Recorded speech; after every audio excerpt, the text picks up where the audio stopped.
함께 나누실 하나님 말씀은 요한복음 1장 26절로 33절까지의 말씀입니다.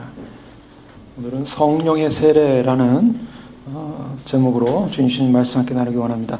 지난 시간 저희는 세례 요한이 이 땅에 온 목적에 대해서 살펴봤습니다. 세례 요한은 자신이 주인공이 아니었고, 세례 요한은 그리스도에게 모든 사람들에게 시선을 돌리도록 그와 같은 광야에서 외치는 자의 소리라는 자신의 정체성에 대한 고백을 하고 있었습니다. 그러나 그것이 결코 소리로서 끝나는 문제는 아니었고, 그 소리의 실체를 드러냄으로 말미암아 결국 실제이신 예수 그리스도가 바로 세례 요한에 나타났을 때, 보라, 세상 죄를 지고 하는 하나님의 어린 양이로다라는 하나님의 어린 양의 의미에 대해 살펴봤습니다. 바로 우리의 죄의 문제를 해결하기 오신 바로 주님. 왜 그가 광야에서 외쳐야만 했냐면, 광야는 유대 상황을 말하고 있었습니다. 왜냐하면 유대 상황은 이미 빈 껍질밖에 없는 종교성을 가졌고 있기 때문에 주님께서는 더 이상 예루살렘 성전에 있지 않으셨고, 주님은 바로 광야에서 이사야 선지자를 통해서 바로 메시아의 오심, 진정한 성전 되신 메시아의 오심을 외치는 바로 소리로서 사도 세례 요한은 외치고 있었고, 바로 그 외침 속에 예수님은 바로 유대 종교가 갖고 있는 문제, 즉 죄의식을 잃어버린 바로 종교성에 관한 문제에 관한 이 문제를 해결하는 방법은 진정한 죄의식을 회복하는 것이다 라는 것을 살펴봤습니다. 인간에 있어서 가장 본질적인 문제는 죄 문제입니다. 예수님께서 이 땅에 오신 목적은 죄 문제를 위해서 오신 것입니다. 죄라는 이 문제, 인간 안에 있는 이 죄 문제를 해결하는 것이 가장 큰 본질적 문제인데요. 바로 이 부분을 오늘 본문에서 사도 요한은, 세례 요한은 자신을 이렇게 말합니다. 26절에 보니까 요한이 대답하되 나는 물로 세례를 주거니와, 자신이 주는 세례의 도구가 무엇이냐면 물이라는 표현을 하고 있습니다. 그래서 물로 세례를 준다라는 이 표현은 정결의식과 연관이 있었습니다. 이 세례를 베풀 수 있는 특권은 아무에게 있었던 것이 아니라 종교적인 선지자급의 지도자가 결국 회개에 합당한 열매를 맺었다고 생각하는 사람들에게 정결의식의 예식으로 세례를 베풀었습니다. 나는 물로 세례를 주지만 우리 주님은 어떤 분인가 33절에 비교하고 있습니다. 나도 그를 알지 못하였으나 나를 보내어 물로 세례를 주라 하신 그이가 나에게 말씀하시되 성령이 내려서 누구 위에든지 머무는 것을 보거든 그가 곧 성령으로 세례를 주는 이인 줄 알라 하셨기에, 성령으로 세례를 주는 이인 줄 알라. 바로 예수님은 어떤 분이셨냐면 성령으로 세례를 주는 분이시다 라는 것을 세례 요한은 증거하고 있습니다. 예수님께서 어떤 분으로 오셨는가? 그분은 성령을 받은 사람이요, 성령이 임하신 분이요, 또한 그 성령이 임하신 그분이 이제 성령으로 세례를 주는 분이시다. 그이가 나에게 말씀할 때 성령이 내려서 누구이든지 머무는 것을 보거든. 첫 번째, 바로 예수님이 어떤 분이셨는가? 세례 요한도 예수님을 확인했던 방법은 성령이 머무는 분이었습니다. 성령이 임하심으로 예수님 위에 머무니까 바로 그분이 메시아라는 사실을 알았고, 그 성령이 머무신 그분은 자신이 이제는 성령으로 세례를 주는 분이다. 성령을 받으신 분이 성령으로 세례를 주는 분이다. 자, 이것은 굉장히 중요한 예언의 성취인 것입니다. 그 예언의 성취는 뭐냐면, 이것은 성령이 임하시는 분이다 라고 했을 때 그것은 소위 말해서 기름 부음 받은 자, 성령에서 기름 부음을 받은 자, 메시아, 즉 구세주가 왔다라는 개념이고, 이 메시아에 관한 예언은 이사야 11장 2절과 이사야 42장 1절, 이사야 61장 1절을 성취하는 종말의 구원시대가 지금 도래했다라는 선언인 것입니다. 자, 이사야 11장에 보면 메시아에 관한 예언이 나오고 있습니다. 앞으로 메시아가 올 텐데 그 메시아는 어떤 분이신가? 이사야 11장 1절 말씀 보면 이새의 줄기에서 한 싹이 나며 그 뿔에서 한 가지가 나서 결실할 것이요. 자, 이새의 줄기는 바로 다윗 가문이죠. 다윗 가문에서 한 싹이 난다. 즉 왕이 나타난다는 것입니다. 그런데요, 11장 2절에 보니까 그의 위에 여호와의 영, 곧 지혜와 총명의 영이요 모략과 재능의 영이요 지식과 여호와를 경외하는 영이 강림하시리니. 자, 놀라운 말씀이 나오고 있습니다. 바로 이새의 줄기에서 한 싹이 나는데요. 이 한 싹이 그 뿔에서 한 가지가 나서 결실할 것인데 바로 그 이새의 줄기로부터 나오는 그 한 분에게 여호와의 영, 지혜와 총명의 영, 모략과 재능의 영, 지식과 여호와를 경외하는 영이 임할 것이다. 성령이 임할 것이다. 하나님의 영이 임할 것이다. 라는 예언이 등장하고 있습니다. 또 이사야 42장 1절 말씀도 동일하게 바로 예수님 메시아에 관한 예언인데요. 내가 붙드는 나의 종, 내 마음에 기뻐하는 자 곧 내가 택한 사람을 보라. 내가 나의 영을 그에게 주었은즉 그가 이방의 정의를 베풀리라. 내가 나의 영을 그에게 주었다. 하나님의 영이 부어졌다라고 성경은 말하고 있습니다. 또한 이사야 61장 1절 또한 메시아에 관한 말씀이죠. 이사야 61장 1절 말씀에 보면 동일한 말씀이 나옵니다. 주 여호와의 영이 내게 내리셨으니 이는 여호와께서 내게 기름을 부으사 가난한 자에게 아름다운 소식을 전하게 하려 하심이라. 나를 보내사 마음이 상한 자를 고치며 포로된 자에게 자유를, 갇힌 자에게 노임을 선포하며 여호와의 은혜의 해와 우리 하나님의 보복의 날을 선포하여 모든 슬픈 자를 위로하되 라고 하면서 결국 주 여호와의 영이 내게 임하여서 여호와께서 내게 기름을 부으사 가난한 자에게 아름다운 소식을 전하고 나를 보내서 마음이 상한 자를 고치고 포로된 자에게 자유를, 갇힌 자에게 노임을 선포하며 예수님께서 자신의 공생의 사역을 시작하면서 회당에서 성경 두루마리 성경을 읽지 않습니까? 두루마리 성경이 바로 이사야 61장 1절 말씀을 읽었습니다. 바로 메시아의 시대가 시작되고 있다. 그 메시아의 시대는 어떻게 시작되고 있는가? 바로 주의 영이 내게 내리셨다. 하나님의 영이 내게 내리셨다라는 것으로 시작하고 있다는 것입니다. 오늘 세례 요한은 그 바로 이사야서에 예언되어 있는 메시아, 하나님께서 결국 메시아를 보내셔서 그 하나님의 지혜의 영, 모략의 영, 총명의 영을 보내시겠다는, 지식과 여호와를 경외하는 영을 보내시겠다는 그 영이 내려오는 것을 보았다라는 것입니다. 나도 그를 알지 못했으나 나를 보내어 물로 세례를 주라 하신 그이가 나에게 말씀하시되 성령이 내려서 누구 위에든지 머무는 것을 보거든. 바로 그 성령이 내려서 머무는 것을 보거든. 성령이 머문다라는 이 표현은 굉장히 중요한 표현입니다. 요한복음 전체를 통해서 성령님에 관한 내용들이 나오고 있는데요. 예수님 자신의 입으로 성령에 관해서 설명한 부분은 요한복음이 결정적입니다.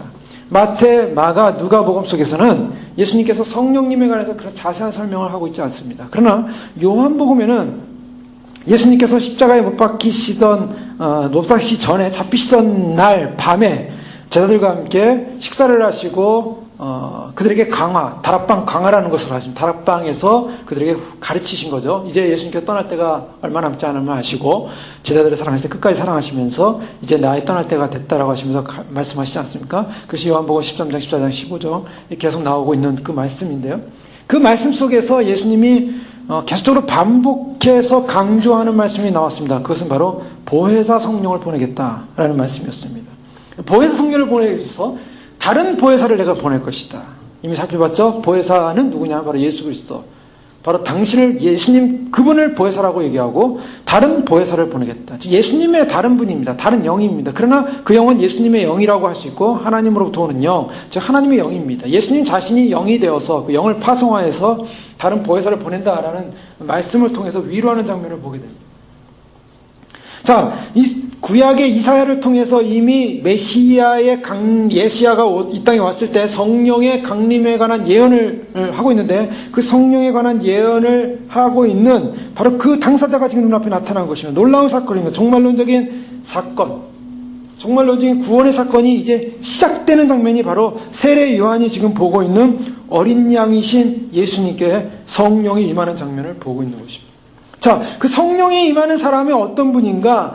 그 성령이 임하는 사람이 곧 성령으로 세례를 베푸는 이인 줄 알라. 예수님께서 바로 그러한 메시아로서 하나님의 영을 받고 이 땅에 사역을 할 때 그분의 종국적인 목적은 뭐냐면 요한복음 1장 16절 말씀에 보면 사도 요한은 이렇게 고백하고 있습니다.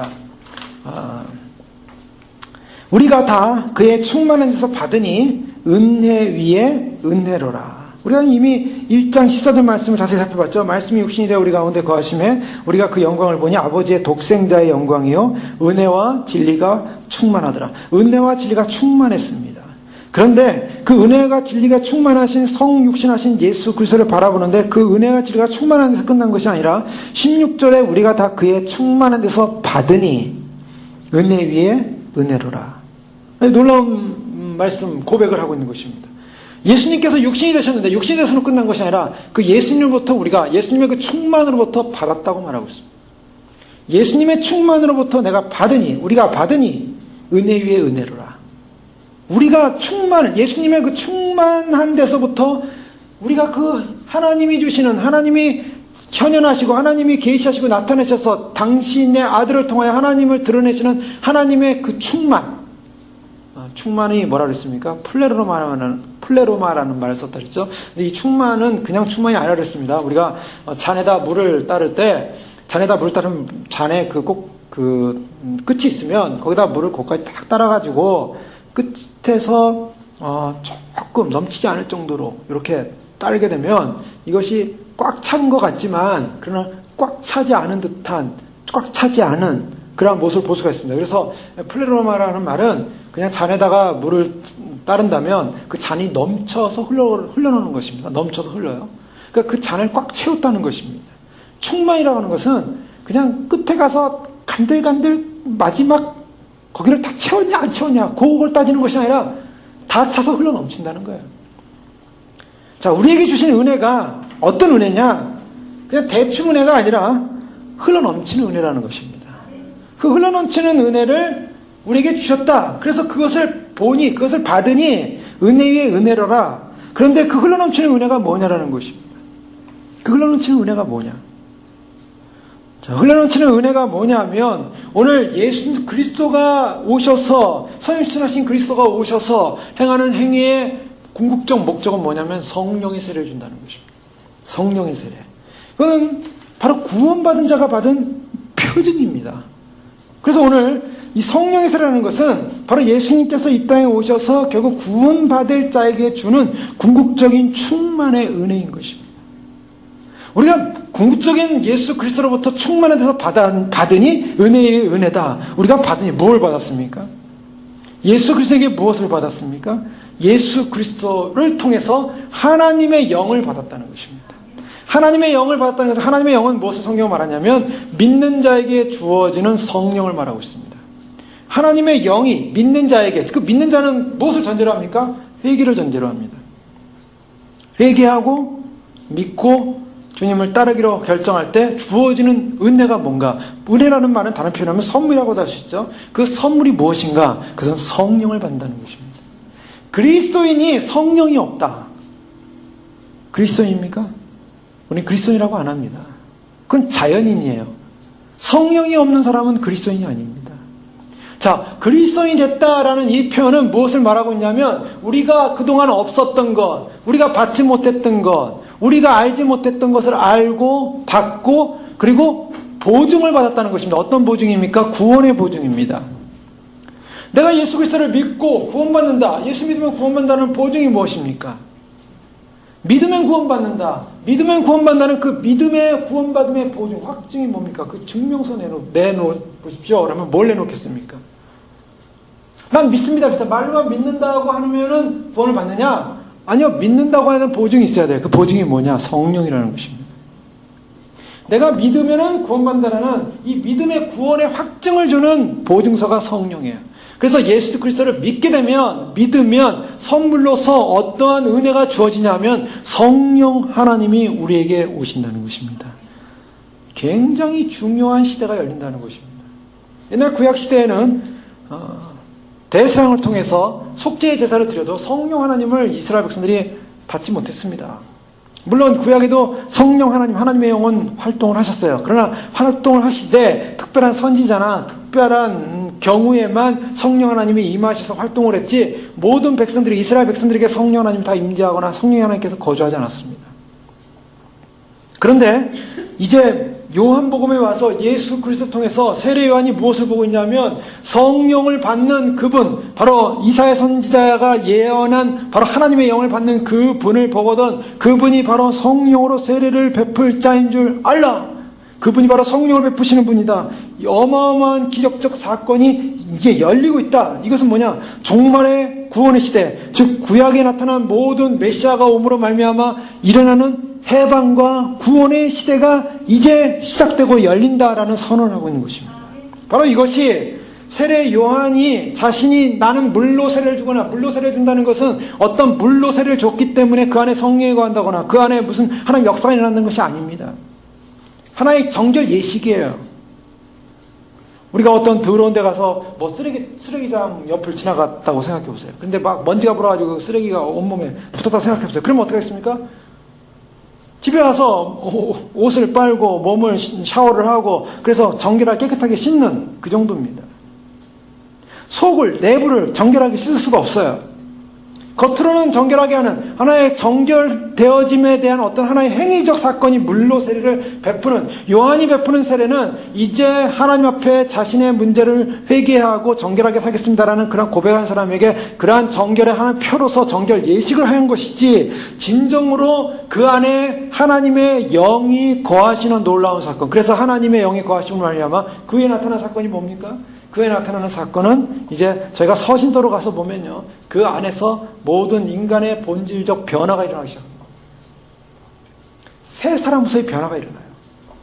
그래서 놀라운 새로운 시대가 시작된다라는 것을 지금 선언하는 그러한 장면입니다. 그런데요, 이제 저희가 오늘 더 구체로 좀 살펴보고 싶은 것은 이 성령으로 세례를 받는다라는 이 성령 세례에 관한 부분이 이제 조금 지나서 복음서를 지나서 사도행전으로 넘어가게 되면 놀라운 사건들이 일어나는 것을 우리는 금방 발견하게 됩니다. 이미 누가복음에 예수님께서는 너희가 이 성을 떠나지 말고 기도하고 준비하고 기다리다가 하늘로부터 내려올 권능을 기다리라 라고 주님께서 말씀하셨어요. 그런데 사도행전 1장에 가면은 너희가 여기를 떠나지 말고 예루살렘을 떠나지 말고 성령이 오기를 기다리라. 그래서 오직 성령이 너에게 임하시면 그 다음에 뭐가 나옵니까? 너희가 권능을 받고 예루살렘과 온 유대와 사마리아와 땅끝까지 이르러 내 증인이 될 것이다. 이런 말씀이 나와요.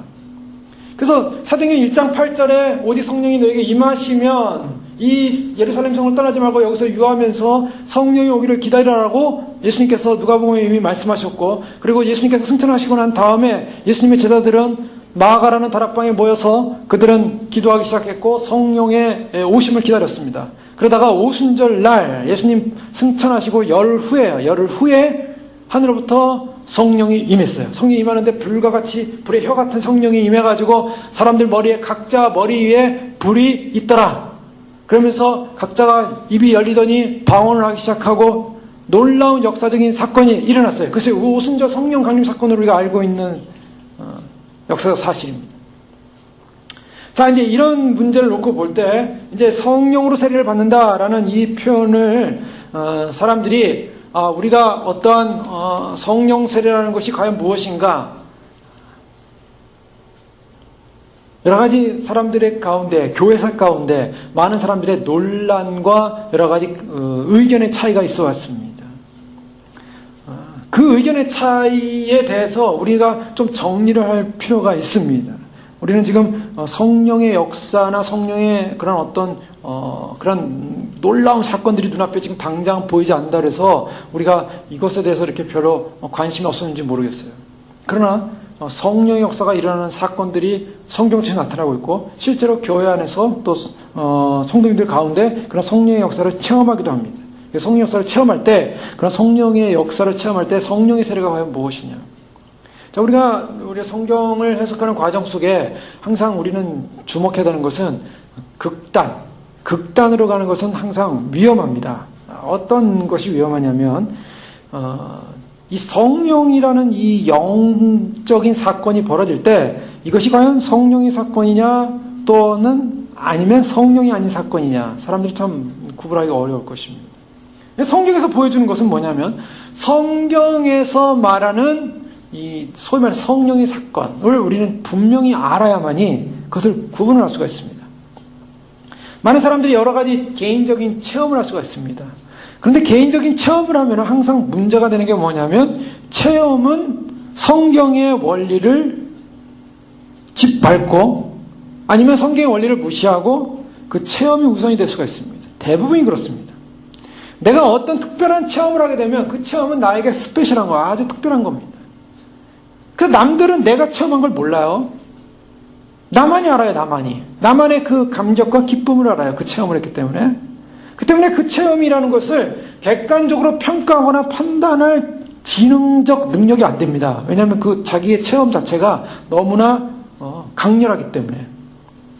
그래서 이 체험이 과연 성경에서 어디에 속한 체험인가를 분간을 해야 되는데 분간을 못할 경우가 많이 있어요. 그냥 무조건 이 좋은 체험은 다 성령의 체험이다라고 생각하는 거예요. 그래서 이것이 너무나 성령의 체험이다. 왜? 내 자신이 그동안 경험하지 못했던 어떤 체험을 했기 때문에. 그동안 경험하지 못한 체험을 하게 되면 그것이 나에게 절대적이 되어버려요. 그래서 그것이 절대적으로 그걸 추구하게 됩니다. 그것이 그렇게 가야 돼. 그 사람들이요, 어떤 영적 체험을 하게 되면 이제 밸런스를 잃어버리고 그쪽으로 막 치우치죠. 치우치다 보면 어떻게 합니까? 계속 가면 이제 끝나는 거예요, 그 인생은. 왜 끝나는 건가? 퀘이크 궤도라고 있었는데, 이 퀘이크 궤도들이 소위 말해서 하나님의 음성을 듣는 것에 대해서 깊은 묵상과 함께 훈련을 했습니다. 그래서 성령님을 사모하고, 그들도 다 하나님을 믿고 그리스도를 믿는 사람들이었어요. 그러나 성령의 체험을 어느 순간 하기 시작했어요. 성령의 체험이 오는데 어떻게 태어나냐면 이 퀘이크 궤도들에게는 오는 성령의 체험이 떨림이었어요. 떨림이 오는 거예요. 어느 순간에 이제 성령님이 임하니까 떠는 거예요. 사람들마다 성령을 체험하는 방법이 다 다르지 않겠습니까? 그러나 이 떨림이 오면서 뭐가 오냐면 계속적으로 어떤 이너 라이트, 그래서 이 내적 어떤 광명으로 들어가기 시작해요. 그래서 계속 그 안으로 들어가는 거예요. 그 안으로 영이 들어가는 거예요. 영이. 근데 거기서부터 이제 주님부터 음성이 들리고 뭐가 보이기 시작하는 거예요. 뭐가 들리고 뭐가 보이고 뭐가 들리고 뭐가 보이고. 그러면서 어떻게 하기 시작합니까? 내가 주님부터 음성을 들었고 어떤 사건이 이렇게 일어날 것이다. 어떤 뭐가 될 것이다. 어떤 그런 자기 체험에 대한 어떤 그 체험의 중요성을 인식하면서 인정하면서 그 체험 속으로 계속 들어가는 거예요. 그래서 성경에 나오는 성경적 기본 원리를 무너뜨리고 자신이 경험한 체험을 성경 위에다 올려놓기 시작했습니다. 처음에는 잘 가다가 그 체험이 성경의 권위를 넘어서기 시작했어요. 그러므로 뭐가 됩니까? 그래서 이단이 되는 거예요. 더 아주 극단적인 예를 들게요. 예를 들면 카톨릭 같은 데서는요, 무슨 교리를 얘기하냐면 성모 승천설을 얘기합니다. 근데 이 성모 승천설이라는 것도요, 그냥 나온 게 아니에요. 뭔가 이렇게 하나님을 묵상하고 주님을 묵상하고 또 성모 마리아는 어떻게 됐을까 막 묵상하다가 성령님께서 알려준 거야. 하나님이 알려준 거야. 성모는 죽지 않았다. 마리아는 죽지 않고 마리아는 그 육체가 살아서 올라갔다. 그래가지고 그 마리아가 죽지 않고 살아 올라갔다. 이것이 하나의 교리화가 됐어요. 지금 카톨릭에는 이 성모 승천설이라는 것이 아예 기본 교리입니다. 기본 교리. 그 기본 교리가 돼서 그것이 성경과 상관없이 그들이 소위 말해서 신비적 체험과 계시의 전통에 의해서 교리가 됐어요. 자, 이런 것들이 깊어질 때 보니까 이런 걸 광신주의라고 합니다. 광신주의가 뭡니까? 광신주의. 우리 광신자라 그러잖아요. 저 사람 광신자야. 다른 게 광신자가 아니라 성경의 교리를 벗어나서, 성경을 벗어나서 어떠한 체험을 그 위에다 올려놓을 때 광신자가 된다는 거예요. 또, 어떤 경우가 있냐면요. 그거 너무나 위험해. 그런 걸 보니까 너무 위험해. 이 성령 얘기 나오면은 이게 정리가 안 돼. 복잡해. 그리고 뭐가 성령 역사인지, 뭐가 귀신 역사인지, 뭐가 미혹인지 잘 모르겠어. 그러니까 아예 성령 자체를, 그런 것 자체를 우리가 생각하지 말자. 그냥 이성으로, 우리가 알 수 있는 이성으로만 하자. 그래서 성령의 역사 자체를 아예 그냥 제한시켜버려요. 확 끊어버려요. 방언은 옛날에 오순절 때인 것이지 오늘 하는 거냐? 오늘 하는 게 방언이냐? 방언이냐? 있냐? 없냐? 아예 방언이라는 거 없는 걸로 하자. 아예 방언도 못 해버리고, 없애버리고, 그 다음에 뭐 영적인 뭐가 있으면, 영적인 그럼 위험한다. 그거 하지 말자. 그래가지고 아예 다 제한시켜버려요. 아예 다 제한시켜버리면 말미암아 성령의 진정한 역사나 성령의 역사하신 것에 대해서 부인하게 됩니다. 바로 이런 부분은 어떻게 됩니까? 이런 부분은 성령 해방죄에 걸릴 수가 있어요. 성령님께서 역사하셔야 되는데 성령 역사 못하는 거예요. 너무 체험만 강조하다 보면은 또 극단으로 가고, 또 그것을 너무나 부인하다 보면 또 극단으로 갑니다. 어떤 사람들은 막 귀신을 쫓아내는데 귀신들이 쫓아나가면서 너 누구냐 그랬더니 조상의 영이 내가 변해서 귀신이 됐다. 귀신은 뭐냐? 죽은 조상의 영이 귀신이다. 이렇게 만들어낸 것이 이제 귀신론 아니겠습니까? 또 어떤 사람들은 그래, 성령을 체험하게 되면, 성령이 임하게 되면 무조건 또 방언을 해야 된다. 그래서 방언을 안 받은 사람들은 성령이 없는 사람들이다.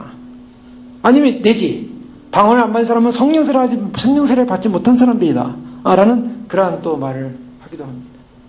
자, 성령에 관련해서 이 기독교 역사는요, 성령으로 세례를 주는 분이다. 예수님이 성령으로 세례를 주는 분이다. 그분은 오셨다라고 했는데, 기독교 역사가 흘러갈 때 성령으로 세례받는다는 게 과연 뭐냐?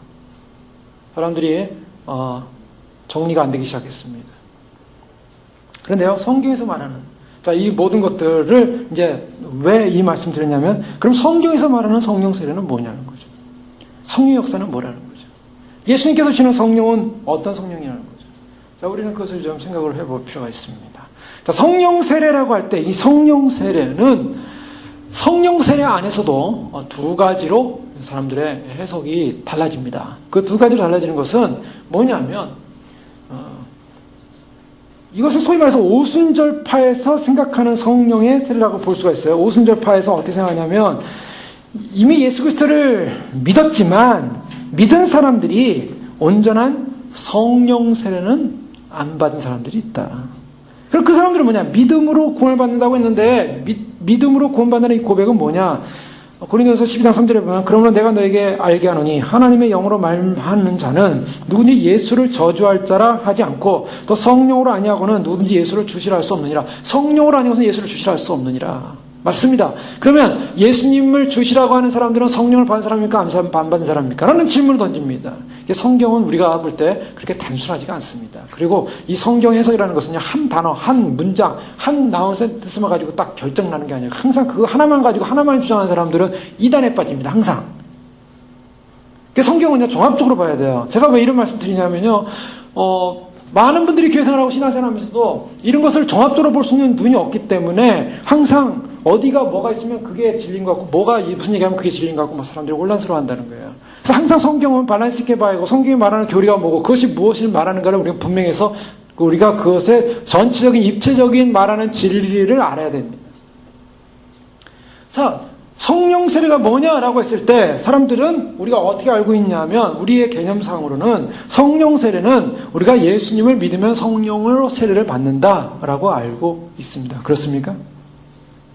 자, 이거를요, 오순절 계통의 교회 가면요, 거기서 그렇게 얘기하지 않습니다. 여러분이 예수를 믿었어도요, 방언하십니까? 여러분 예수 믿었어도 성령의 내적 경험이 있습니까? 어떤 주님을 만난 특별한 체험이 있으셨습니까? 뭐 이런 질문을 해요. 그럼 일단 방언 못하는 사람은, 방언 못하는데요? 그럼 아직 성령 세례를 못 받으셨네요. 이렇게 나와요. 자, 이러면, 내가 성령 세례를 못 받아서 나는 성령 세례를 받은 것 같은데, 나 예수 믿는데, 내 안에 성령이 있는 것 같은데, 근데 나는 예수 믿는데 저 사람은 방언을 하고, 저 사람은 뭐 예언을 한다 그러고, 뭐 이렇게 은사가 좀 나타나는데 나는 그런 게 별로 없는 것 같아요. 그럼 나는 성령 세례를 좀 안 받았는가? 여기서 이제 혼란이 생기죠.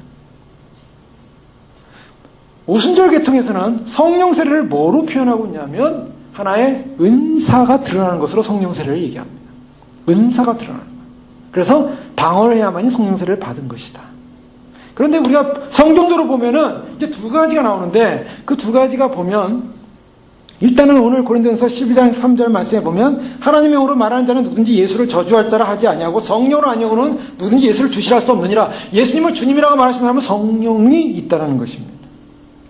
그리고 고린도서 6장 19절에 보면 너희 몸은 너희가 하나님께로부터 받은 바 너희 가운데 계신 성령의 전인 줄 알지 못하냐? 너희는 너의 것이 아니라. 너희는 성령의 전이다. 예수를 믿는 사람들은 성령의 전이다 라고 말하고 있습니다. 중생은 뭐냐? 중생은 성령의 사건이다. 성령이 내주하는 사건이다. 이렇게 보는 거죠. 그런데 문제는 뭐냐면 성령의 내주 사건을 성령의 세례라는 말로 쓸 수 있느냐라는 이제 이 문제. 성령의 세례를 어떻게 쓸 수 있느냐. 사람들이 이제 헷갈리기 시작한 게 뭐냐면 오순절에 성령을 경험한 사람들은 제자들이었습니다. 그런데 예수님께서 부활하시고 난 다음에 제자들에게 뭐라 하냐면 성령을 받으라 그랬어요. 숨을 내쉬면서 성령을 받으라. 오순절날 주님을 앞에 간절히 기도했던 사람들은 예수님을 모르는 사람들이 아니었어요. 예수님을 믿는 사람들이었어요. 예수님을 믿었고 예수님을 주라고 고백했고 그리고 예수님의 특별한 제자들이었어요. 그런데 그들이 아직 성령을 받지 못했어요. 그래서 하나님 앞에서 열심히 기도하니까 그날 성령의 권능이 임했어요. 그래서 사도행전 1장에 말한 것처럼 성령이 너에게 임하시면 너희가 권능을 받고, 그전에는 성령이 임하지 않아가지고 예수님 믿었어도 베드로가 예수님의 그러한 십자가 앞에서 고난 앞에서 막 거부도 하고 부인도 하고 그리고 막 갈등도 있었고 여러 가지 신앙의 뜨거움과 열정이 없었어요. 근데 사도행전에 나오는 오순절 사건을 겪고 나서 베드로가 성령을 받고 나서 설교를 하기 시작하니까 사람들이 3,000명이 갑자기 회개하기 시작했어요. 이런 걸로 봐서는 예수를 믿었음에도 불구하고 아직까지 성령의 어떠한 특별한 권능에 체험을 하지 못한 사람이 있을 수 있다라고 이제 주장하는 겁니다. 자, 그런 것들이 성경에 보면 요한 사도행전에 보면 나오고 있어요. 사도행전에 보면 제자들이 가서 전도라는 과정에서 어떤 지역에 가서는 이 성령이 너에게 있냐? 바울이 에베소 지역을 갔는데 바울이 에베소 지역을 갔더니 사람들이 예수를 믿긴 믿어요. 믿긴 믿는데 좀 믿는 게 좀 이상해요. 그래서 너희가 혹시 성령을 받았느냐? 라는 질문을 합니다. 성령을 받았냐는 질문을 할 때 에베소에 있는 사람들이 우리 성령이라는 말을 들어보지 못했다. 그럼 너희는 무슨 세례를 받았냐? 우리는 요한의 세례만을 받았다. 아, 그러냐? 그러면 너희가 예수의 이름으로 세례를 받아야 된다. 그래서 저희가 듣고 주 예수의 이름으로 세례를 받으니 바울이 그들에게 안수함에 성령이 그들에게 임하심으로 방언도 하고 예언도 했다. 사도행전 19장에 나옵니다. 예수를 믿었는데 성령을 아직 안 받았어요. 사도행전 8장에 보면 사마리아 성에 사마리아에 하나님 말씀을 받았다함을 듣고 베드로와 요한이 이제 찾아갔는데요. 베드로와 요한이 가서 저희를 위하여 무엇을 기도하냐면 성령 받기를 기도했다라고 사도행전 8장 15절에 말하고 있어요. 이는 아직 한 사람에게도 성령이 내리신 일이 없고 오직 주 예수의 이름으로 세례만 받을 뿐이라. 예수의 이름으로 세례만 받았는데 성령을 받지 못했어요. 그래서 베드로와 요한이 기도했더니 안수함에 성령을 받는지라. 여기서 보면 사도행전에 나오는 사건들을 보면 예수를 믿는데도 성령 안 받은 사람이 있더라는 거예요. 그래서 제자들이 가서 기도했더니 성령을 받더라는 거예요. 자, 이와 같은 모습을 보면서 우리가 예수를 믿어도 그 예수 믿는 것은 성령이 아니고서는 예수를 믿을 수 없죠. 성령이 받긴 받았어요. 그런데 아직 이와 같이 뭔가 확실히 눈에 보이는 어떠한 성령적 체험이나 경험을 하지 못한 사람들이 있구나. 그래서 그들을 위해서 기도했더니 성령을 역사가 일어나더라. 자, 이와 같은 것들은요, 사실은 어떤 원리가 있는 것은 아닙니다. 사도행전 10장에 보면요, 고넬료와 그 가족이 있어요. 근데 고넬료와 그 가족이 있는데 베드로가 그 설교를 하기 시작했어요. 말씀을 막 전하기 시작했는데 말씀을 전할 때 성령이 내려오기 시작했어요. 말씀을 전하는데 성령이 내려오더니 고넬료와 그 가족이 전부 성령을 받기 시작했어요. 또 여기는 또 처음 예수를 믿을 때 어떤 사람은 성령을 받아요. 성경을 보니까 성령 세례가 뭐냐? 성령으로 세례 받는다는 게 뭐냐? 그랬더니 성경에서 나타나는 증상들은 예수님을 처음 믿을 때 성령의 세례를 받는 사람들이 있는 게 드러나요. 어떤 사람은 예수를 믿었다고 해도 성령의 특별한 경험이 없는 사람들이 있어요. 어떤 성령의 특별한 경험도 없고 성령의 어떠한 체험도 없고 그래서 예수를 믿는다고 고백은 하지만 뭔가 그의 삶에 파워도 없고 능력도 없고 확신도 없고 그냥 믿긴 믿어요. 믿긴 믿는데 뭔가 삶 속에서 그냥 성령의 은혜와 충만을 경험하지 못하고 사는 사람들이 또 있을 수 있어요. 그럼 성령 세례는 뭐냐? 존 스타트 같은 분은 성령 세례는 우리가 예수님을 성령이 아니고서는 우리가 예수님을 주라 할 수 없다. 하나님 아버지라고 할 수 없다. 하나님의 영이 아니고서는 안 된다. 우리가 다 예수 믿는 사람은 성령을 받았다. 그렇기 때문에 성령의 세례가 이미 임한 것이다. 그런데 오순절날 나타난 사건은 제자들이 예수님을 믿었지만 성령이 아직 임하시지 않았기 때문에 역사적인 성령의 강림 날이었고 그래서 이것은 기독교 역사 가운데 특별히 예외적인 단회적인 사건이었다. 단회적 예외적 사건이었기 때문에 성령의 능력이 임했고 그때 방언을 하던 사람들은 그때 단회적으로 처음 일어난 사건이기 때문에 방언이 그때 터졌다. 지금은 방언이 없다. 그리고 뭐든지 예수 그리스도를 믿는 사람들에게는 성령의 세례를 받은 거기 때문에 그 성령의 세례 안에 머문다. 그래서 성령의 세례를 단회적으로 끝내버립니다. 그러나 마틴 로이 존스 목사님 같은 분은 그렇게 해석을 안 하죠. 어떻게 해석하냐면 우리가 성령을 예수님을 믿었어도요. 고린도서 12장 3절 말씀처럼 성령으로 우리가 믿음 생활을 시작합니다. 이것을 성령의 기본 세례로 보는 거예요. 그러나 아직 그 사람에게 성령의 능력으로 세례가 임하지 않았다는 거예요. 그래서 누가복음 24장 49절 말씀처럼 볼지어다 내가 내 아버지께서 약속하신 것을 너희에게 보내리니 너희는 위로부터 능력을 입힐 때까지 이 성에 머물라. 위로부터 능력을 입힐 때까지. 성경에 이런 표현이 나오잖아요. 능력, 권능. 그리고 사도행전 2장 1절에 4절 말씀에도 이미 8절에도 본 것처럼 권능이 성령이 너희에게 임하시면 너희가 권능을 받고 능력, 권능을 받는다. 자, 이런 사건들이에요. 그래서 예수님을 믿으면 기본적인 성령을 받지만 아직 능력의 세례를 받지 못했기 때문에 능력의 세례가 필요하다. 그래서 그것을 이분은 성령 세례가 바로 그때 임한다. 근데 이 성령 세례는 오순절 성령 세례처럼 그 성령 세례가 임함으로 말미암아 꼭 방언을 해야 되고 꼭 무슨 은사가 나타나야 되고 뭐 그런 것이다라고는 얘기하지 않아요. 여러분 어떻습니까? 자, 우리가 성경을 볼 때 사실은 이와 같은 양면적 모습이 다 나타납니다. 그러면요, 사도행전을 넘어가서 사도 바울이 그의 서신을 통해서 성령에 관한 얘기를 하고 있는데 성령에 관한 얘기를 어떻게 하고 있는가? 사도 바울의 성령에 관한 내용을 가만히 보면요, 그 성령에 관한 내용이 성령의 세례로서 이미 예수를 믿을 때 성령이 인침을 받은 것처럼 말씀을 전하고 있습니다. 그러니까 사람들이 이 성경을 볼 때 도대체 성령님은 뭐가 성령 세례로 오는 거고 뭐가 능력이고 뭐인지 잘 모르겠다는 거예요. 자, 우리는 이것을 이렇게 쉽게 정리하면 편할 것 같아요. 저는 그렇게 해서 정리했습니다. 그래서 어떻게 정리했냐면 우리가 이것이 성경에 다 나오는 내용들이에요. 성경에서 나오는 성령의 세례라는 것은 어떠한 특별한 법칙이 있지 않다라는 것입니다. 어떠한 특별한 법칙을 통해서 성령 세례가 임하는 것이 아니라 어떤 사람이 예수를 처음 믿을 때 성령 세례가 임해서 성령의 능력이 나타나는 것을 경험하는 사람도 있어요. 어떤 사람은 예수를 믿었는데 그 믿음이 어떤 능력적인 능력으로 나타나지 않다가 예수님 잘 믿다가 어느 날 어느 순간에 성령을 경험할 수가 있어요. 성령의 특별한 체험을 할 수가 있고 성령의 세례라는 어떤 특별한 어떤 권능과 능력을 경험하는 그런 체험을 할 수가 있어요. 이것이 성령을 받고 예수를 믿고 난 후에 일어날지 예수를 믿을 때 일어날지 사실은 각자의 삶 속에 사람들의 모습 속에 다르게 나타나요. 그러나 여기서 한 가지 놓치지 말아야 되는 것은 여기서는 예수를 믿을 때 성령으로 우리가 예수를 믿는다는 것은 분명한 사실이에요. 그 전제는 둘 다 동일합니다. 근데 어떤 한 사람처럼 예수를 믿는 것 자체가 성령 세례를 받았다라는 것으로 끝내버려서는 안 되는 부분이 있다는 거예요. 왜요? 이후에 보니까 성령의 권능을 받고 성령의 충만을 받고 성령의 능력을 받고 하는 사건들이 벌어지더라는 거예요. 그럼 어떻게 됩니까? 우리는 그 용어에 너무 묶일 필요가 없어요. 성령의 세례는 말씀 그대로 세례 요한이 물로 세례를 주는 것, 바로 그것이 회개한 자의 표지인 것처럼 바로 예수 그리스도를 통해서 예수를 믿는 사람에게 구원의 은혜로 말미암아 무엇이죠? 내가 성령이 준다고 다 동일하게 인정하고 있어요. 성령이 주어진다.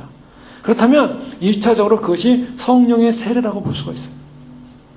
그러면 성령의 세례를 받았는데 성령의 세례를 그럼 한 번 받은 단회적 한 번으로 끝나는 것이냐? 아니요. 그렇지 않다는 거예요.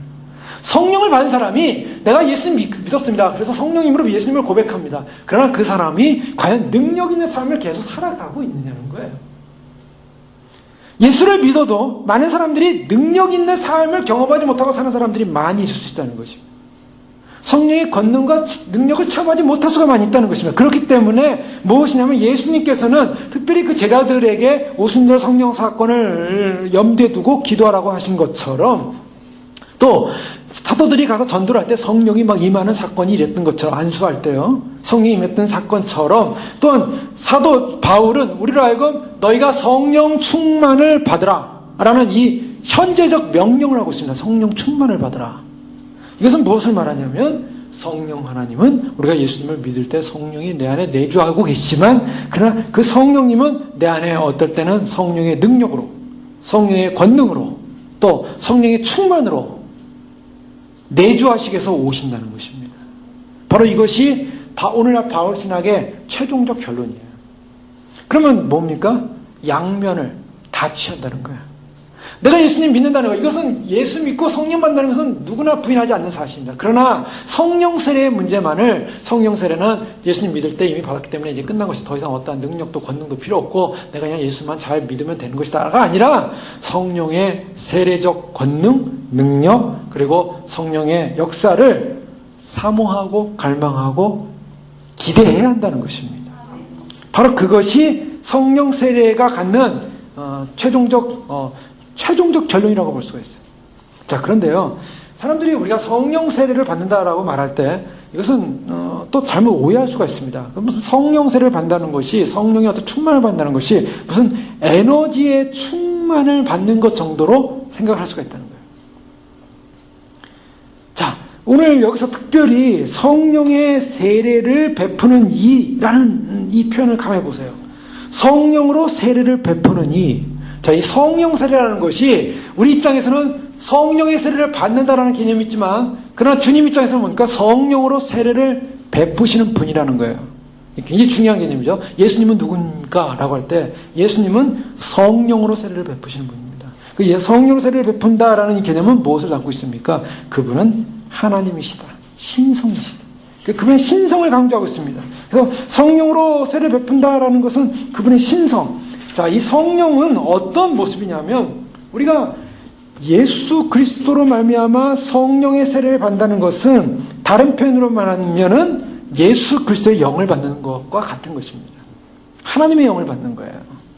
그래서 이 하나님의 영을 받는다는 것은 하나의 능력과 파워와 어떤 달란트를 위한 하나의 도구로서 성령을 받는다는 게 아닙니다. 많은 사람들이 성령을 간구할 때 하나님과의 관계는 던져버리고 뭡니까? 내가 필요할 때 성령님 내게 오셔서 나를 힘을 더하시고 무슨 에너지 드링크 마시듯이, 하나님 내가 삶이 좀 이렇게 힘이 빠지고 힘이 듭니다. 그러니까 좀 뭔가 파워풀한 그런 성령의 능력을 좀 주셔가지고 내가 성령을 구하오니 성령이 오셔서 나를 그냥 에너제틱하게 만들어주시고 슬픈 나의 삶에 기쁨을 막 심어주시고 그러면서 나를 채워주소서, 만족시켜주소서. 어떤 성령의 역사를 하나의 도구화할 수가 있다는 거예요. 자, 그 부분에 우리가 소위 말해서 이 경계심을 가져야 됩니다. 우리가 필요할 때 호출하는 구세주, 우리가 필요할 때 우리에게 도움을 줄 수 있는 보혜사, 우리가 필요할 때 우리에게 어려움을 막아주고, 우리가 참 원하는 것을 채워주고, 우리가 어렵고 힘들 때 우리를 도와주는 그분으로서의 성령 하나님을 구해서는 안 된다는 것이. 이것은요, 성령님의 역할 가운데는 그런 역할이 있어요. 성령님이 그렇게 하십니다. 그러나 그것은 성령님을 전체적으로 인격적으로 의식하지 않는다는 개념이에요. 이것은 무엇을 말하냐면 성령님을 반쪽으로만 알게 된다는 것입니다. 많은 사람들이 신앙생활을 하면서 성령 하나님에 대해서 기대하고 성령 하나님을 바라볼 때 성령 하나님을 인간편에서 채워주는, 인간편에서 도움이 되는 그런 분으로만 성령 하나님을 생각하고 성령 하나님을 이용하려고 할 때 많은 사람들이 독약을 마시게 되는 것입니다. 그래서 어떤 신앙이 되게 되냐면, 소위 말해서 이 오순절 신학이 어디로 가고냐? 번영 신학으로 갔어요. 대부분 한국의 대표적인 오순절 교회가 번영 신학으로 하지 않았습니까? 자, 번영 신학으로 가는 이유는 뭐냐면, 하나님의 성령이 임하면 능치 못함이 없다는 거예요. 성령이 임하면 다 가능하다는 거예요. 성령이 임하면 뭐 부도 오고 위로도 오고, 성령이 임하면 병도 치유받고, 성령이 임하면, 제가 어느 교회 주님 오신다는 어떤 교회에 어떤 목사님 소개가 있어서 잠깐 들어가서 교회 소개를 잠깐 봤더니 그 교회 소개 가운데 특별한 것이 있더라고요. 우리 교회는 병원 신방이 없는 교회래요. 그 교회 소개는. 왜 그런가? 병원 신방이 없나? 그랬더니 우리 교회는 아픈 사람이 하나도 없다는 거예요. 우리 교회는 모든 병자가 난다는 거예요. 이거 위험하거든요. 극단이에요. 왜? 성경에는 고난과 때로는 어려움과 역경이라는 하나의 신앙인의 단계가 있어요. 그런데 우리 교회는 굉장히 기도를 많이 하는 교회니까 뭐 그냥 병자는 뭐 아무것도 없다는 거예요. 뭐 병 걸린 사람도 없고 그냥 파워풀한 교회라는 거예요. 자기 교회를 이렇게 개척교회인데 이렇게 소개하는 거예요. 야, 이거 여기서 조금만 더 가면 위험하죠.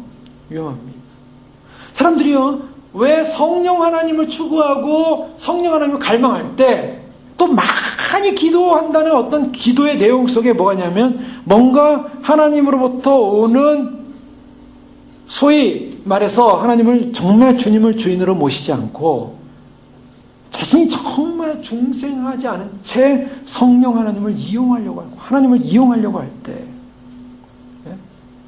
그때 그들에게 반쪽 신앙으로 인해서, 반쪽 메시지에서 문제가 생긴다는 것입니다. 성령 하나님은 어떤 분이신가? 요한계시록 1장 4절 5절에 보면요, 요한은 아시아에 있는 7 교회에 편지하노니 이제도 계시고 전에도 계시고 장차 오시리와 그 보좌 앞에 7 영과, 여기서 이제도 계시고 전에도 계시고 장차 오시리와 그 보좌 앞에 7 영이라는 7 영으로 등장하고 있습니다. 바로 성령 하나님은 하나님의 보좌 앞에 있는 하나님의 영을 말하고 있어요.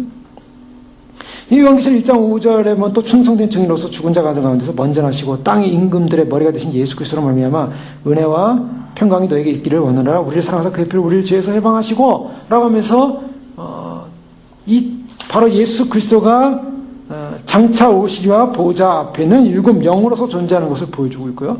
요한계시록 3장 1절에도 보면 사대교회와 사자에게 편지하기를 하나님의 7 영과 7 별을 가진 이가 가라사대 내가 내 행위를 아노니 내가 살았다는 이름은 가졌으나 죽은 자로다. 또 요한계시록 4장 5절 말씀에도 보좌로부터 번개와 음성과 내성이 나고 보좌 앞에 7 등불이 켠 것이 있으니 이는 하나님의 7 영이라. 요한계시록 5장 6절에도 내가 또 보니 보좌와 내 생물과 장로들 사이에 어린 양이 섰는데 일찍 죽임을 당한 것 같더라. 7 뿔과 7 눈이 있으니 이 눈은 온 땅에 보내심을 입은 하나님의 7 영이더라. 요한계시록에 나타나는 이 성령 하나님은 어떤 분이신가? 이분은 바로 하나님의 보좌에 하나님과 함께하고 있는 7 영, 완전한 영으로서 존재하는 하나님의 인격체. 그러나 인격체로서 주님이 존재하고 계신데요, 그 인격체로 존재하는 바로 그 성령 하나님을 우리가 인정하고 받아들이고 그분을 받아들인다는 그 자체는 무엇을 말하냐면 바로 예수 그리스도의 인격 안으로 들어간다는 것을 말하고 있습니다. 성령 충만을 우리가 구하고 성령 세례적 능력을 구할 때 사실은 우리가 간과해서는 안 되는 부분은 성령 하나님이 어떠한 물질적 존재로서 우리에게 필요한 것이 아니라 성령 하나님은 바로 예수 그리스도의 영으로서 예수 그리스도를 깊이 알고 예수님과 교제하고 성령 하나님 우리에게 거하심으로 말미암아 그리스도 안으로 우리가 들어가는 그 거하심의 단계에서의 성령님으로 인정하고 그분을 갈망해야 한다는 것입니다.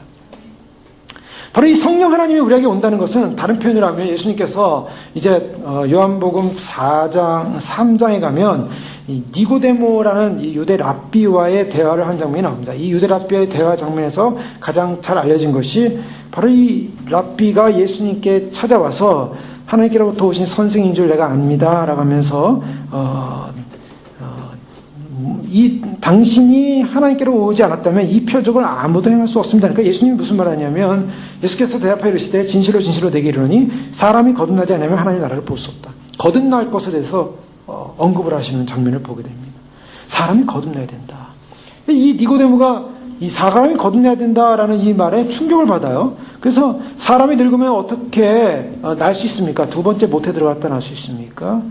라고 질문합니다. 이 4절 말씀은요, 니고데모가 반문하는 말씀인데, 이 반문하는 말씀은, 좀 이렇게 불쾌하다는 말씀이기도 하고, 그런 말씀입니다. 왜냐하면, 당시에 타 종교에 있는 사람들이 유대교로 돌아오면, 어린아이로 태어났다라는 개념을 썼어요. 어린아이가 태어났다라는 개념입니다. 즉, 나 같은 종교, 유대교의 선생, 이 니고데모는 최고봉, 이 당시의 유대 율법주의 최고봉으로 알려진 사내들인 공회원이었어요.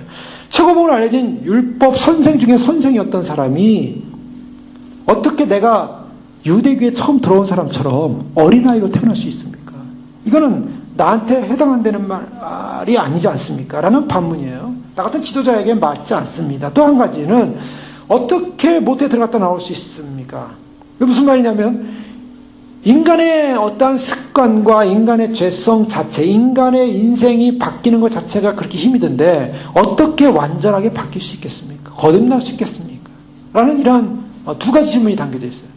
바로 이때 예수님께서 뭐라고 대답하냐면 내가 진실로 진실로 내게 이르노니 사람이 물과 성령으로 나지 않으면 하나님 나라에 들어갈 수 없느니라.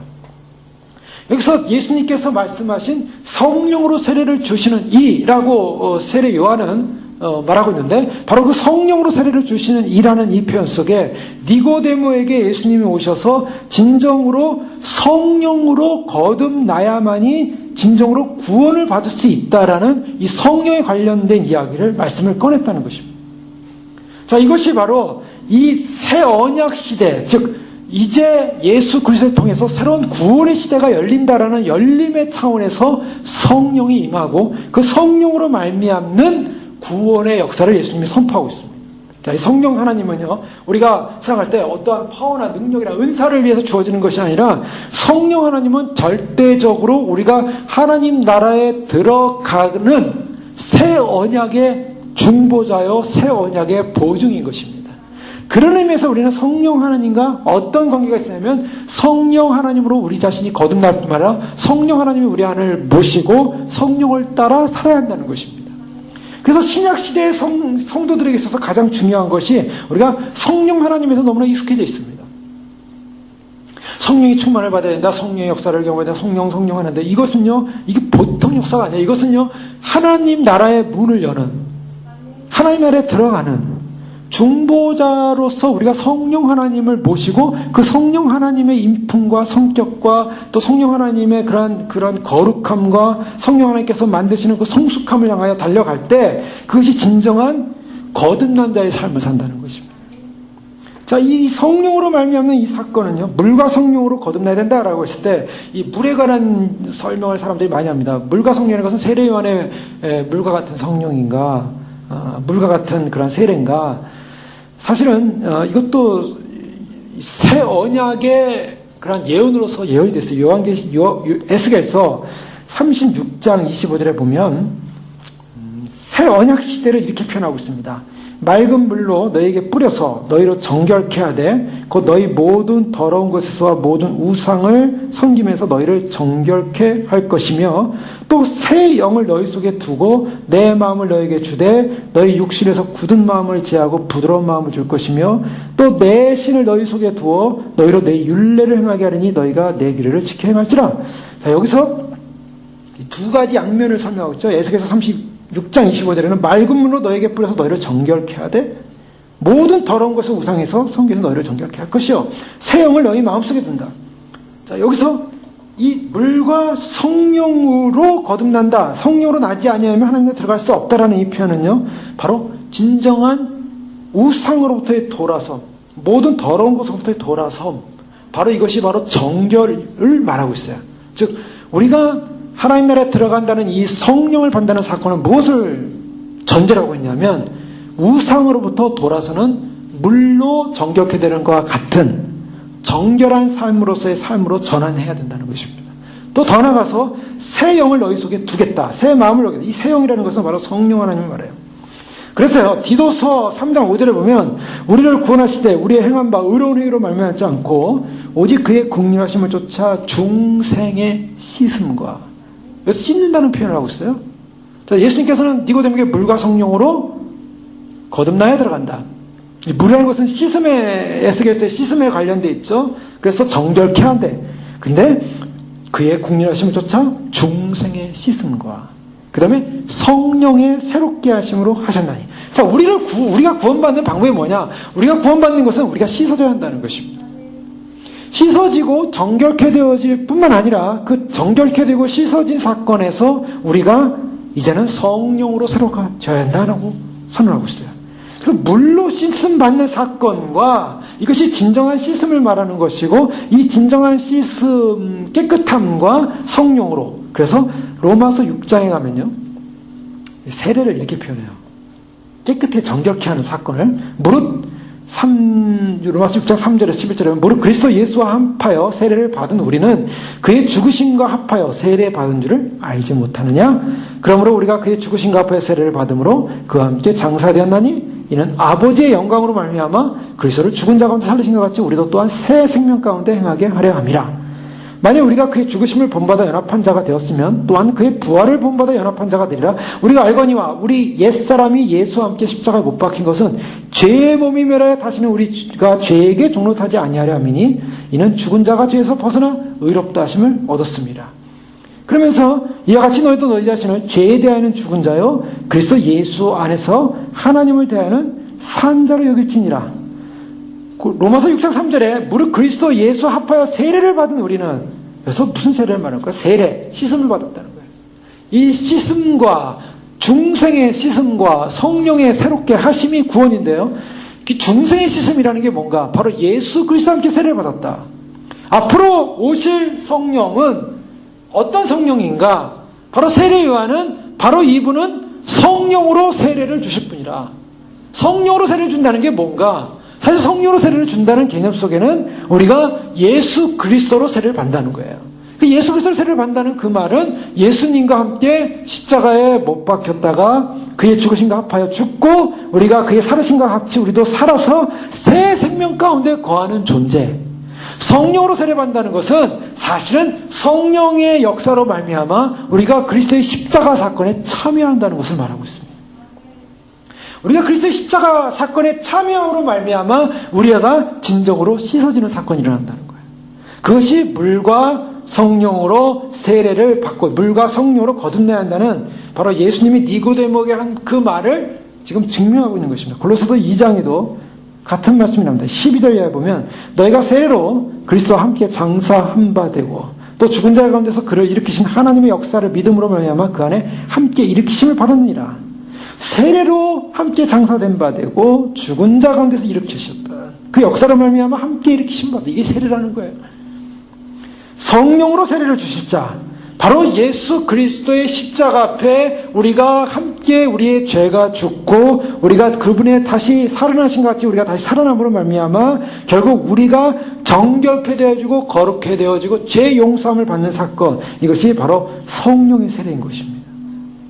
이 성령의 세례가 예수 그리스도의 바로 그것, 즉 예수님의 십자가 사건을 우리가 인정하고 믿고 나의 죄를 고백하고 내가 정결케 되기를 원하고 내가 회개하기를 원하고 내가 진정으로 주님 앞에서 변화되기를 원하고 그런 새로운 믿음의 연합을 이룰 때 우리는 그것을 성령의 세례가 임했다라고 말하고 있는 것입니다.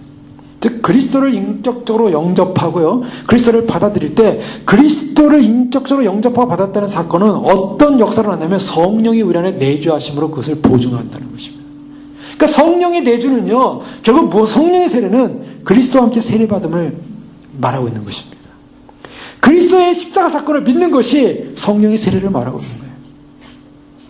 그 성령의 세례가 우리 안에 이루어짐으로 말미암아 그 다음에 나타나는 것이 뭡니까? 성령을 따라 사는 삶이 나타난 것입니다. 자, 이와 같은 것은요, 바로 이제 예수 그리스도가 오심으로 말미암아 나타나는 회복의 역사를 말하고 있습니다. 에스겔서 47장에 보면 성전에서부터 물이 흘러나오는데요, 이 성전 동편으로부터 물이 흘러나오기 시작하면서 이 성전에서 물이 흘러나오면서 점점 물이 1,000척을 측량하니까 발목에 찬 그 물이 무릎에 차고 또 1,000척을 측량하니까 허리에 차고 그리고 또 측량하니까 그리고 강이 됐고 강 주변으로 나무들이 소송하는데 그 나무들의 소송은 그 생명을 살리는 나무들이고 그 안에 고기들이 엄청나고, 이것이 앞으로 뭘 말하고 있냐면 앞으로 구원의 사건, 예수 그리스도를 통해서 일어날 구원의 생명의 사건이 온다. 바로 그 오는 것은 물로, 성전에 나오는 물처럼 생명수가 흐르는 것처럼 물과 성령으로 거듭나해진다. 그래서 나를 믿는 자는 그 속에서 영원히 목마르지 않은 생수가 흘러나오겠다라는 그 예수님의 말씀처럼 구원의 역사가, 생명의 역사가 일어날 것이다 라고 말하고 있습니다.